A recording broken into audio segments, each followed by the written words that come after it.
The way my clients are signing $14,000 a month retainers, $60,000 deals, $100,000 deals, the way I sign $250,000 deals is about how much value I'm providing. And my price is 1/10 of that. This is what people love to gatekeep. I'm going to give it to you. This is the formula. Hi, everyone. Welcome to the show. Today we have Laura Khalil with us, and I'm so excited to have Laura with us. Laura takes the guesswork out of landing bigger clients so entrepreneurs can actually hit their revenue goals. She's consulted for some of the world's largest brands, such as GE, Intel, and Twitter on marketing. And today she pulls back the curtain to help consultants sign bigger contracts and create business that gives them more freedom. So Laura, welcome. I'm so excited to have you here today. Oh my gosh. Kayla, I feel like I have with you met my long lost business bestie. Like, I don't know where you've been my whole life, but every time I talk to you, I just love our conversation. So I'm really excited for our conversation today. I think we're going to uncover some great nuggets to help consultants out there. I'm so excited. And I see that you have a friend behind you who has joined us. I have two friends here. One's on the floor next to me. That's Violet. And the little guy behind me is Teddy. And they're in here with me so that they don't start barking like crazy at whoever's outside. So they're calmer in the room with me than running around the house. I have a little guy in with me too, but he's elderly, and I would just be surprised if he even noticed anyone was at the door. But yeah, he's over in the corner. I know. Oh, he's sweet. So sweet. Okay, so today we are going to cover a lot of stuff that my audience is interested in. They've been asking me about. I wanted to bring you in because you are the person to talk about landing bigger clients. So I want to start with a question that I get asked a lot, and that is, where can I actually find clients? And I know for me, in my case, I started with my network, and that is a tip that I give a lot of folks because we're often sitting on a gold mine. We don't even know it. You know, start with your network. That's how I got started. But there comes a time when you tap that out, right? When many of us do. And it's like, okay, well, now where do I go? Where do I find the clients? And even when we're really clear on who we are and what we do and how we add value, it can be difficult to identify the right fit. So I want to talk to you a little bit about, in your experience, what is a good starting point for new consultants? I love this question. So you said something really important. Where do we find clients? And you said, even if we know who we are and what we do and what we offer, there's one big piece that's often missing for people. And that's who we do it for.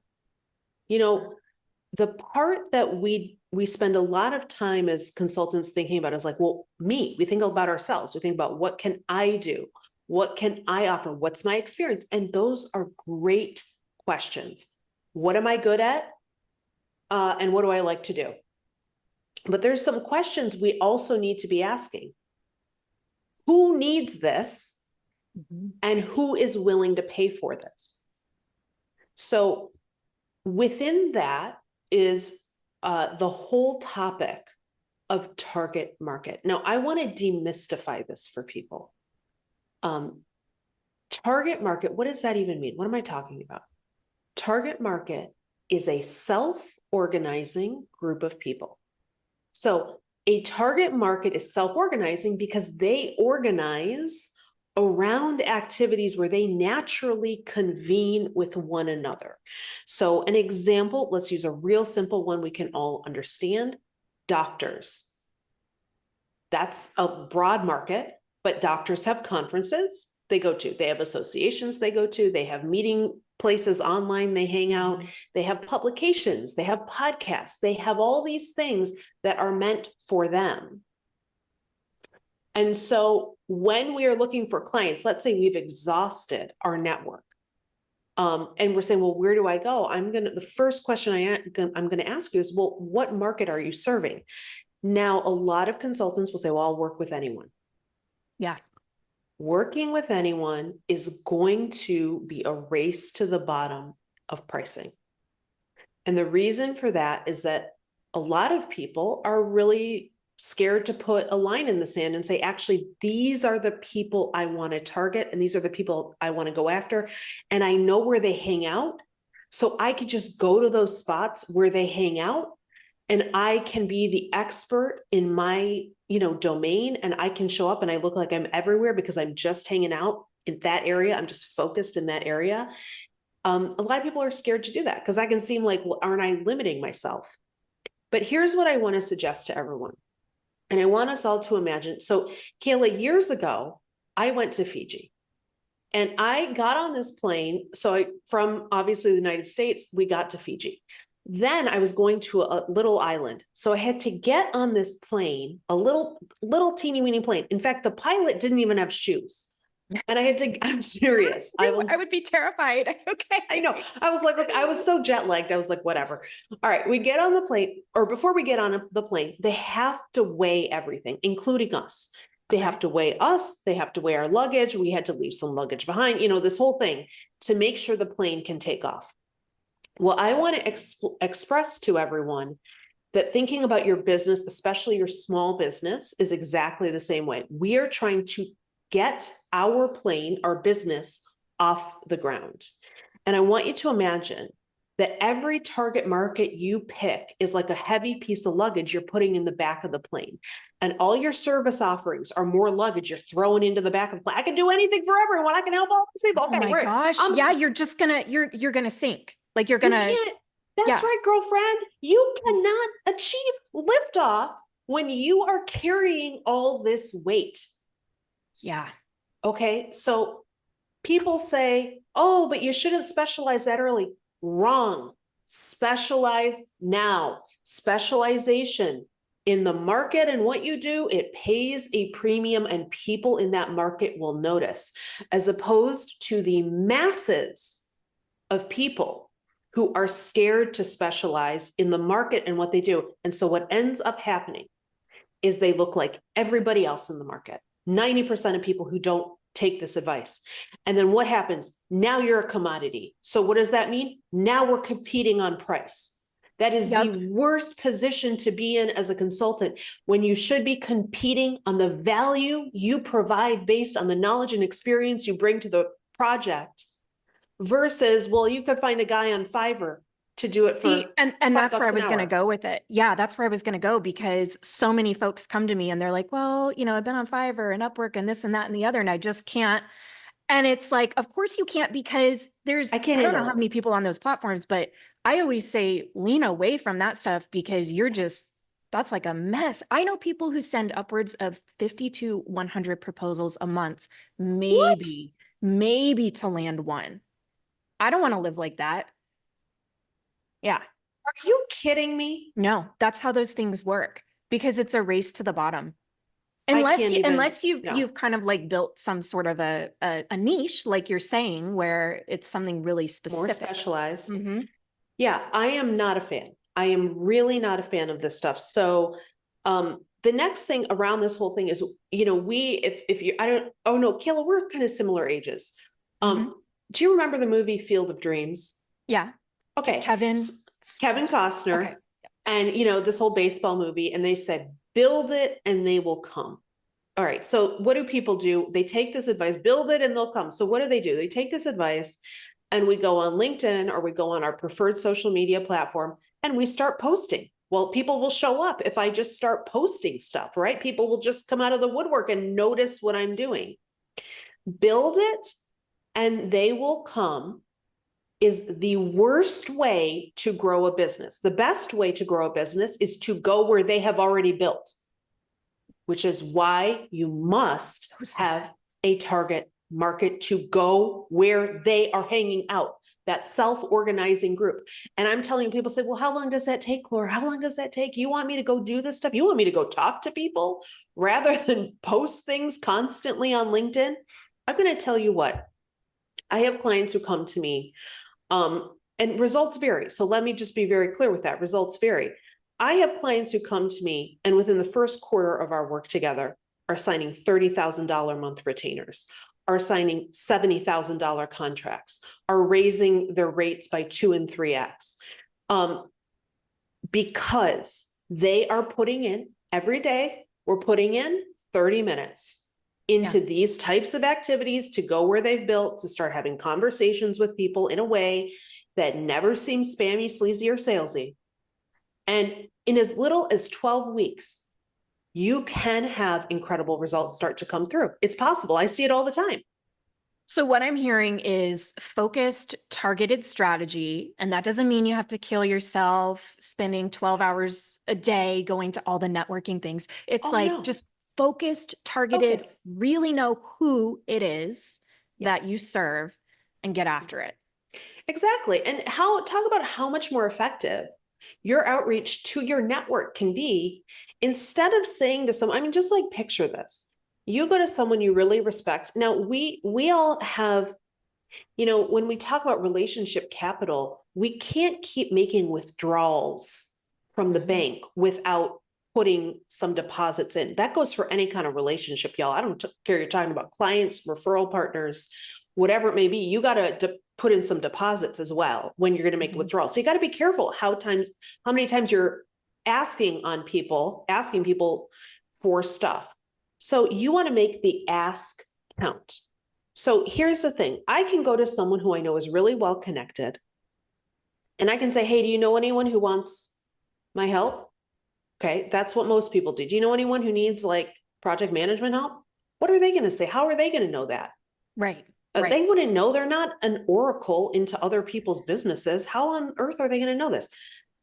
But then if you have a market, you can say, hey, Julie, I noticed that you're really well connected with Sam over at this other company. I saw this on LinkedIn, or somehow I've noticed you're connected. Would you mind making an introduction for me? And in fact, I can tell you exactly what to say about me, and I will pre-write it for you so you don't even have to think. You want to talk about effective networking strategies, make it easy for people to refer you. It is very hard to refer people. When we say, hey, do you know anyone that needs my help? My first question when I talk to people is I say, who's your ideal client? Who do you love to work with? And the answers I often get are very revealing about the market, their ability to be clear on who they serve, their ability to be clear on who they want to as clients. And if people can't answer that, how can I help? It's a challenge. Like, as someone who's kind of been in, who started out the wrong way, like you're saying, it's like, oh, I'm a project manager. I do project management for like anyone, right? Anyone. Yeah. It is really hard. It's taken me dozens of clients to really focus in on, okay, not only what do I want to do, but who is it that I serve, and how do I describe that person, and where do I find them? It's challenging. And that's where I think working with someone can really be helpful, because we often overlook some of our skills and experience. And this actually leads to the next question that I have for you, which is about thinking bigger versus thinking smaller. Because I know in my case, when I started out, I look back now on some of the first work that I took, and I'm like, how did I accept that low rate? Like that's insane that I actually worked for that amount of money. Yeah. I'm grateful, of course, for all my experience, but still. And when I'm talking to folks, I'm always surprised. I talk with people who have 20, 25 years of experience, MBAs, PMP certified, and they're going to start freelancing or consulting. And I say, okay, what kind of, rates are you looking at? And they say, I'd take $20, $25 an hour. And I'm thinking, no, do you?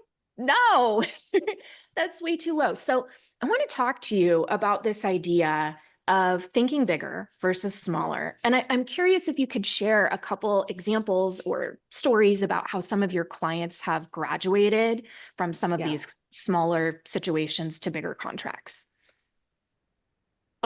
Absolutely. First thing I want to mention is, I think it's going to be a thread that I'm noticing through our conversation. I want to say to people this, just like Kayla said, if you've started off really broad, or you're really broad in your business, or you haven't necessarily, you're undercharging or whatever it may be, I want want you to give yourself some self-compassion and grace to just understand this is part of the journey. And it's okay wherever you are on your journey right now. Neither one of us is here to shame you, to blame you, or to beat you with a stick because you're not doing, what we recommend. Okay. So I just want to say that to everyone off the bat. Yeah. And I've totally been there, like 100%. Exactly. Everyone has made this mistake. I just have to tell a quick story about pricing. So when I got started, I had no idea what I was doing. So I no idea what I was doing. I mean, and I didn't have anyone to talk to, Kayla. I didn't know another consultant. Yeah. I got on a call with a Fortune 500 company. It was totally cold, but they needed help. I get on the call with this guy and he says to me, okay, we have this project. It's 7 weeks long. Here's what you'd be doing. He says, what would you quote for that? Well, first of all, I had no idea how to write proposals. I had no idea how to do value-based pricing. I knew nothing. And I also had no comparables in the market to look at. So I said, well, I'm thinking, what's the biggest number I can say out of my head? What do I got? And I thought, oh my gosh, I think I'll $15,000. And I'm like terrified. I'm like, oh my goodness, is he going to hang up the phone? What's he going to say? And he says, oh, great, because everyone else has been quoting us $50,000. And you're like, no, that's what I meant. I said 50, not 15. Yeah, you misheard me, right? And I'm thinking to myself, oh, Lord Almighty. So, things I want to bring up about this, you have got to start talking about money with people. It is so important to have a community of consultants, and especially people who have done what you want to do, to talk to. This is the entire reason, and I don't want to make an advertisement for my program, but it's the whole reason I created Elevate, was because I wanted a place I wish I had as a consultant to talk about this stuff. So I love it. Yeah. Yeah. You wish you had people that you could trust to talk to. Now, you got to make sure you're talking to the right people. The other thing is, so we want to talk to more people. We have to expose numbers. We have to be really willing to maybe feel a little awkward or weird or even embarrassed. And that's okay. That's okay. That's part of the journey we're on. So, I'll tell you this. I had a client come to me when she started with me. She said, I don't think I can charge more than $2,000 a month for what I do. And I said, I know that's not true, because I've now talked to hundreds of consultants over the course of my career. I know what people are charging, and I know what people at the highest level are charging. We now have her signing $15,000 a month retainers. Yeah.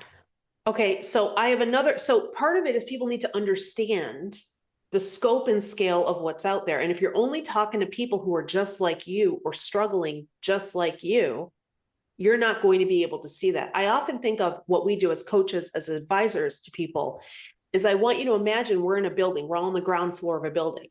And if you're in New York City, all I can see out the front door of that building is I can see 30 feet ahead of me. I see the building in front of me, the entrance to it. I can just see about 30 feet ahead. That's it. My job is to take your hand and take you to a back elevator where I have a special key. And we go into that elevator, we go up to the 90th floor, where you can actually see all of the horizon. You got to see Central Park all the way out. The goal you want to have for yourself, everyone, is to find someone who can show you the vision and help you see what's possible. That's not just 30 feet in front of your face. You need someone to show you the expansiveness of what's available. It's brilliant. This is actually why I started hanging out on LinkedIn 2 years ago. I was a lonely consultant who was not making the money I wanted to make. And I thought, where are the people? Got on LinkedIn, have met some amazing folks like yourself. And it's like, what? There's this whole world out there that I never knew about. This also reminds me of a conversation I had last week with someone who was, lamenting to me that there's no work out there. There's, nobody can find anything and going on and on and on. Everyone in my groups is saying that. I said, are all the people in your groups looking for work, or does anyone actually have work? And he said, everyone's looking for work. I said, well, you're hanging out with everyone that's looking for work. So you obviously, yes, that's where your mindset is going to be. There is no work, right? Yeah. If you start, like you're saying, shift it a little bit, open up your community, try to expand your horizons. There's a lot more out there. Surround yourself with people who are doing well. I will say in particular, in this economy, I mean, I have seen a lot of people say it's really, and we've been hearing this, by the way, since 2020, since COVID hit. It's really hard, or the market has shifted, the landscape has shifted, people aren't buying. Kayla, every single week, people who are following my methodology and my program come to me and tell me how they are signing the biggest deals of their career. So why is it? So I just want to ask, and I'm not trying to sound like a jerk, but why is it that certain people can thrive in any market and other people can't? Part of that is having a systematic approach. Part of that is having a specialization. Part of that is being really clear on who you serve and how you do it. And part of that, y'all, is hitting the pavement every darn day and getting out there where other people are too scared, afraid to do it, would rather do more of the marketing activities. I'm not anti-marketing. Listen, I'm a marketing consultant by trade. This is what I did for Fortune 500. I did marketing strategy, but I didn't make this explicit. I want to make this explicit. Marketing is a great activity to get awareness. So for example, if you're listening to this and you're the type of person who says, well, I'm marketing, I'm putting myself out there, I'm doing all this stuff and I'm not getting business. You don't have a marketing problem, you got a sales problem. You'll have people come to you and they'll say, I see, it looks like you're everywhere. It looks like you're doing really well. I see your face all over the place. And then you might be thinking to yourself, so why the heck aren't you buying? If you're seeing me everywhere, why aren't you buying? That's not a marketing problem. That's a sales problem. It is. And I think it's really important that people don't compare themselves to people who are pouring themselves into marketing efforts, because their goals could be totally different. Like, Exactly. for example, I do a lot of marketing because I have some goals that are separate from landing consulting work, right? Mm-hmm. So it's like, if you are solely looking for consulting work or freelance work, then yeah, you need to be, it's hitting the pavement. It's getting out there every day. And don't compare yourself to the people who are perhaps building an audience for a different purpose. Exactly. And this brings up a really, really critical point. If you are trying to mimic what someone is doing without understanding the why behind what they're doing, you're probably walking down the wrong road. Yep. Yeah. I mean, we see that all the time. We try to emulate people we think are successful. That's, just our human nature is, oh, they look like they've got it together, but you don't know what they're doing. You don't know what the strategy is. You don't know what their long-term plan is. So like, maybe what they're doing isn't what you need to do. Exactly to your point. Yeah. And again, that's where it's helpful to work with someone who can really help you drill down, like, what are you trying to do? What is your why? What is the best strategy? Because it's going to look different for everyone. Just like with our health, it's important to work with someone who like totally gets what's going on with 100%. Us. And okay. What's next here? We had so many good things that we were going to talk about. I hope we can get to all of them. I think we can. I know there is a lot on this list, girl, and I barely scratched the surface. You tell me where you want to go. Okay, let's go here. Because I'm going to speak on behalf of my audience. We've talked about this a little bit. I get this question a lot. We're talking about landing bigger deals, right? We're talking about getting out there and being in the right niche, we'll call it. But I know people are going to want to know, are there any particular job types or specialties or industries specifically for project management where you're seeing more success, with landing these bigger contracts? And are there any skills that you're seeing are in demand that people could brush up on to land the bigger contracts? Yeah. So I think that let me put it to you this way. It depends on the size of the challenge you're solving. The size of the contract typically depends on how much value you're providing. Value is typically related to the scope of the challenge we're facing. Okay. So if you are, for example, going to set up a PMO office, that's a huge project, right? Yeah. That's a huge project. That's very different in scope and scale than coming in and pitch hitting on a maternity leave. Okay, so we just have to keep in mind, these are really different sizes. But what it comes back to is understanding what are the problems I'm solving for them? How does the client perceive those problems? Are those really big issues for them? And then are they really desperate to solve them? Okay, so we use an analogy inside of Elevate called a flat tire. And I want to explain that. I love storytelling, as you can tell, Kayla. I love to have everything go with the story. Anyway, We've already been to Fiji. Now we have we've been to Fiji. Yeah. We've been to New York. Now we're gonna go, now we're gonna go down the freeway together. A few years ago, I'm driving down the road. It's winter here in Michigan, snowing, it's dusk, and I'm trying to get to the airport. This is a true story. I hit a pothole and I immediately am on the side of the road with a flat tire. It's cold out, it's dark out. I don't want to get out of the car. I don't even want to change a flat tire. So what do? I call the tow truck. They get me up and moving quickly. I get to the airport in time. Flat tire problems are problems that are going to often be the fastest path to cash. Right. Identifying how you can become the proverbial tow truck driver for your client and solve problems that are, one, acute and time specific, is going to be the fastest path to cash, rather than a problem that is persistent and annoying, but like happening and like, oh yeah, it's like, it's kind of there, but I can deal with it later. Those are the type of problems that still need to be solved, but you're less likely to have someone want to pull the trigger to solve it now, unless they're really a go-getter, unless they really see the vision, unless they have the time, whatever. So I would encourage everyone, think about what are the really acute problems my target market's facing, typically related to a time-bound issue. It could be they have a project due at a certain date. It could be they have a board meeting come up. It could be the fiscal year is ending. There could be all kinds of things going on. And if you can get in and solve that problem for them, it's very likely that it's going to help expand into more work over time. Yeah. So it doesn't matter. To me, like when you ask about specialization, here's the one thing I don't want people to do.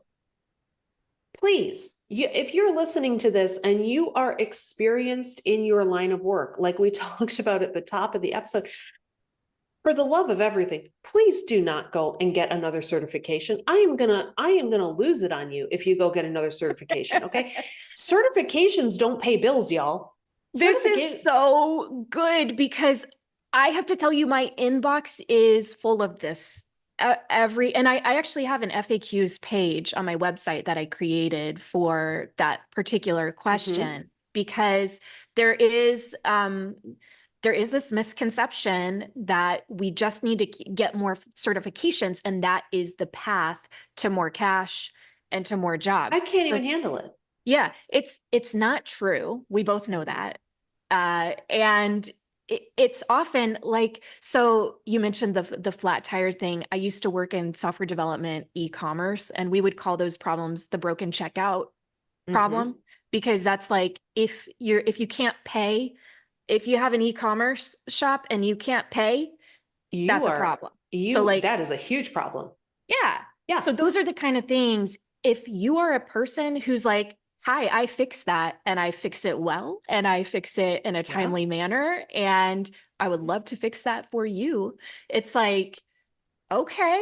You're hired. Yeah. You're hired. Get in here. When can you start? certifications, and there may be certifications in your industry that, people want to have or are important to have or are distinctive. I'm not trying to say every certification is a piece of We're not garbage. anti-certification. That's right. What I am anti is trying to tame the beast of your imposter syndrome by thinking that if I do this, then I will be ready. Okay, that's what we're really trying to solve for here. Here's the fact. People say, oh, fake it till you make it, fake it till you make it. Fine, whatever. I prefer this phrase, face it until you make it. The thing that you're scared of doing, the person you're scared of speaking to, the project you're scared of taking on, that's the path. That's the path. Certifications are largely designed to make certification companies more money. They're not actually designed to make you more money. And it doesn't matter, honest to God, it doesn't matter how many initials you have behind your name. If you solve problems, if you have built trust with people, because people always buy according to the amount of trust we've earned. If you know how to talk to people, if you know how to solve their problems, if you understand how to build credibility markers in your business and have a sales conversation, you're going to get the business, whether or not you got the initials behind your name. Yeah. And as someone who has hired project managers for the consulting work that I do now to collaborate with me on projects, I've also hired project managers in previous roles. I never cared.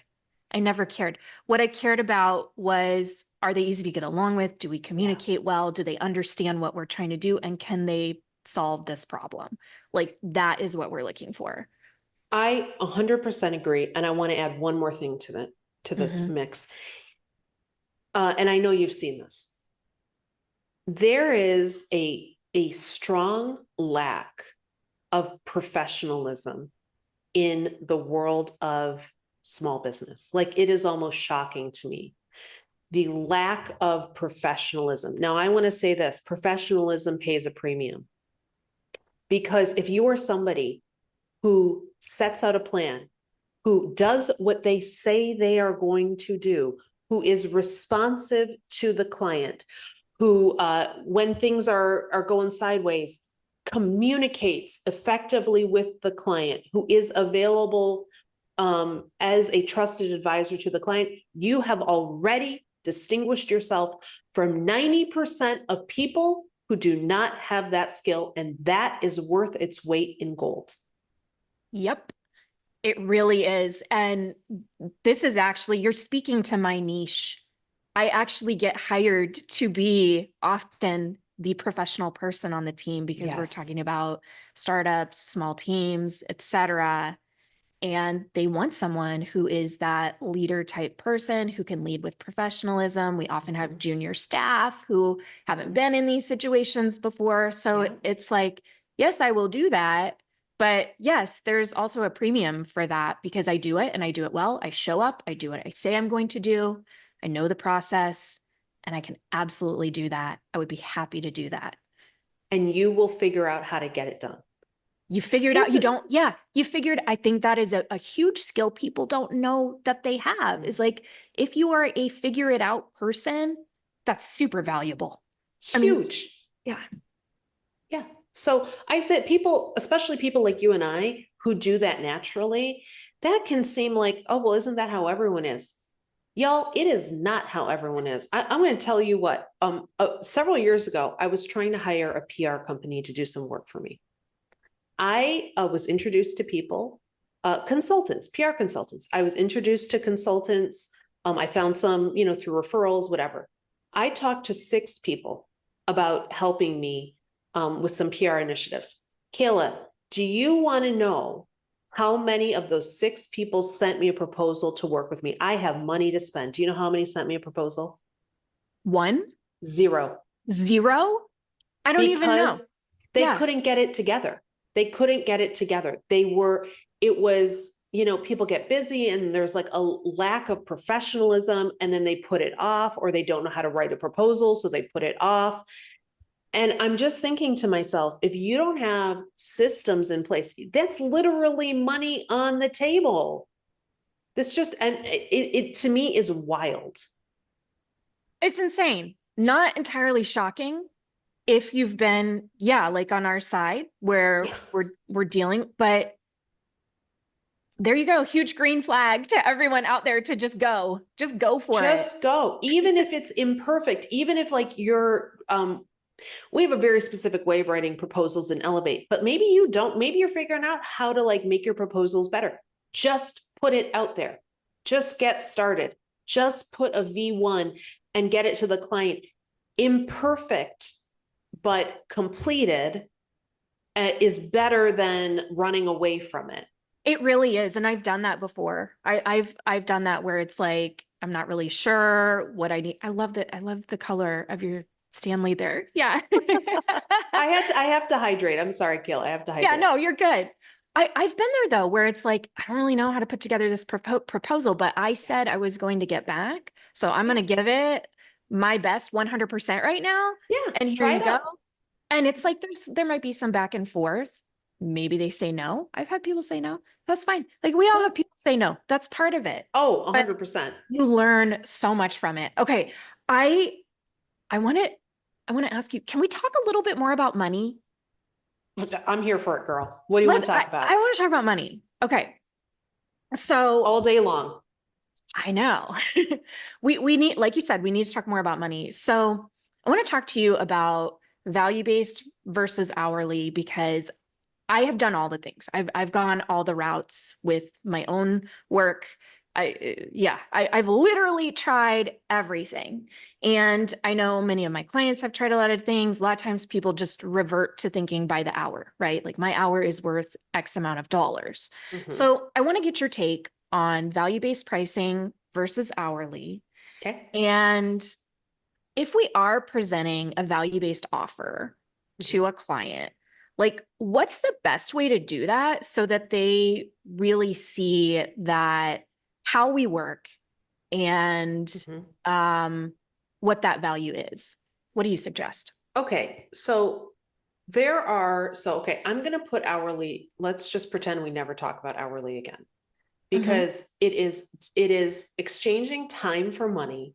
You're going to run out of time and you're going to cap your income. We know from the research that income is typically capped for consultants around $113,000 a year.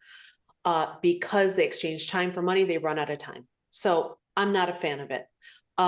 There may be extremely limited scenarios where I think that's appropriate, but in most cases, it is not appropriate. So value-based pricing is pricing that can be challenging for us because hourly is based on me, what I think I'm worth. Value is based on what is it worth to the client. So the way that we sign deals, the way my clients are signing $14,000 a month retainers, $60,000 deals, $100,000 deals, the way I sign $250,000 deals is about how much value I'm providing. And my price is 1/10 of that. So this is the formula, y'all. This is what people love to gatekeep. I'm going to give it to you. This is the formula. If I'm charging $2,500, let's just make the math. Actually, let's make the math easier. I'm charging $10,000 for something. I'm going to do something for you for 10,000. That means that I have to show you it is going to provide you with $100,000 in benefits. Like 10 times. 10x. Okay. Okay. That's how it works. I have to show you it is 10x. Now, 10x can be shown in many ways. 10x can be shown in money saved, in money made. It can also be shown in less tangible ways included. The emotional benefits to do this, the physical benefits to doing this, the mental benefits to doing this. All of that can be and is figured out. It's exactly what I do with my clients. That is how you demonstrate. So, if you have someone, I've talked a lot about like one of my PMs signed this $30,000 a month retainer. How the heck did she sign a $30,000 a month retainer? It's because in her discussions with the client, in really listening, y'all, listening and hearing what the problem is, giving them a chance to talk. Remember, the best salespeople are the best listeners, not the best talkers. hearing them, and then writing a proposal that addresses their needs and helping them to understand through the process.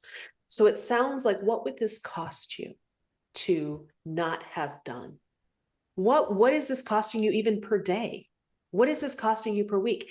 And when you can see that it is costing them hundreds of thousands, if not millions of dollars, and you are able to demonstrate that through the proposal process we take people through, signing a $30,000 a month retainer looks like a steal.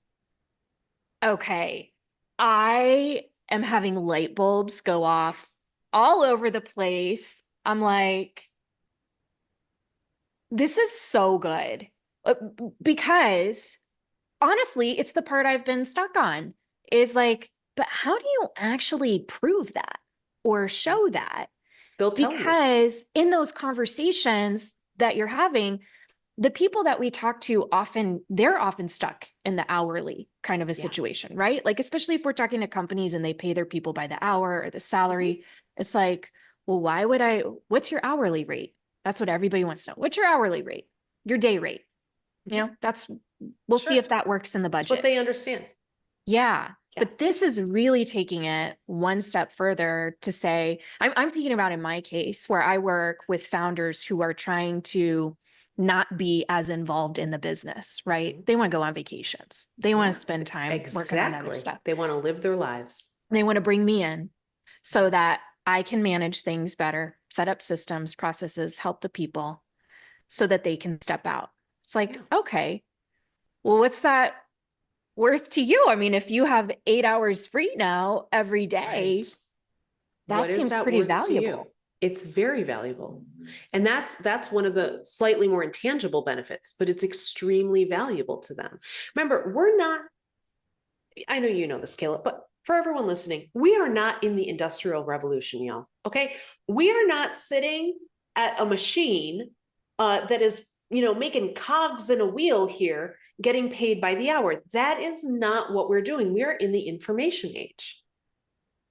And so a lot of us are still pricing like it's the Industrial Revolution and we're working by the hour. Y'all, you are way more experienced and skilled and knowledgeable than having to price by the hour. Move with us all. Let's all hold hands and let's come into the information age together. And by the way, your clients will be thrilled because you're a professional who's delivering on the work and they're getting all the benefits of this work, and they're going to feel, you know what I say to people when they work with me? I say, I want you to feel like you got so much benefit out of this that you feel like you robbed me.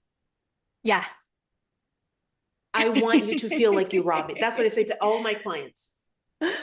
Come, feel like you're robbing me. Because you're going to get so much benefit. You're not going to believe it. And that's what it's all about too, is like, I just made a post on LinkedIn about this the other day. Give, show your value. And that's where it's at. I want to talk about one more thing because we only have a few minutes left. And you've touched on this. It's been so fun. It's so good. And like, I want to come to, you live in Michigan. I want to come to Michigan and like have coffee with you. I just am so loving this. This is good. We could talk about carpal tunnel.